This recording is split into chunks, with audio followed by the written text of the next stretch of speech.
What was the most interesting thing to have done the voice of Kitty Galore? Well, I think the most interesting thing was to meet the cat and to try to make a voice that was appropriate for her.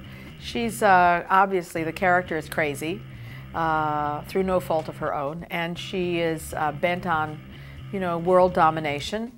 And there's a kind of a standard way those characters speak, so I guess that was my version. What is the difference between this interpretation and the rest of the performances you have done in your career? I think it's not so small. It's huge. It's a gigantic character, and it's a gigantic. These emotions are not real. They're fantasy emotions, and so it's completely over the top. It's not. It has nothing to do with reality.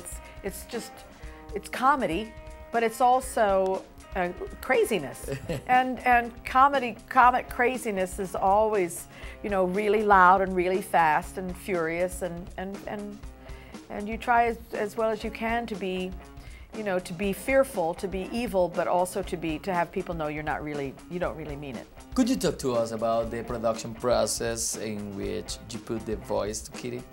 Well, it starts out with just sketches and photographs of the animal that they cast. Okay. Eventually, and you read the lines for the director, and he sees what works and what jokes work and what jokes don't work, and then he eliminates the ones that don't work, rewrites them. He comes back, and he shows you a little bit more movement, you know, and he fleshes the scene out so that you would start with just a cat on a blank page, and eventually, every time he comes back, there's more scenery, there's more other people, there's the lines have been changed, and in the end, you know, the whole thing is mixed and set to music, and I have to say, I've never seen anything quite like this movie. Oh no? I go to the movies, and I really love the movies, but I've never seen anything quite like this. Okay. It's very well done.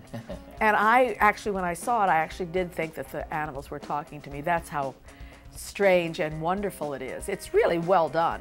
And it's a send-up, it's a parody of spy movies. So you have all these references to old spy movies that you know. Yes. And then you have these crazy animals doing things that you expect Sean Connery to be doing, or Tom Cruise, and it's just hilarious. It's really great. And I think it has something for everybody. The kids will love it. And of course, there are plenty of jokes for the grown-ups too. And it's a wild ride. Don't make any mistake about it. It's a ride. It's like a ride in an amusement park. It starts and it just never stops until until it's over. What do you think about the style of filming of Brad? Because this is his first movie. Brad Peyton, I think he did a fabulous job. I think he did an absolutely fabulous job. I would never have known that this was his first picture. When I saw it, I was dumbfounded.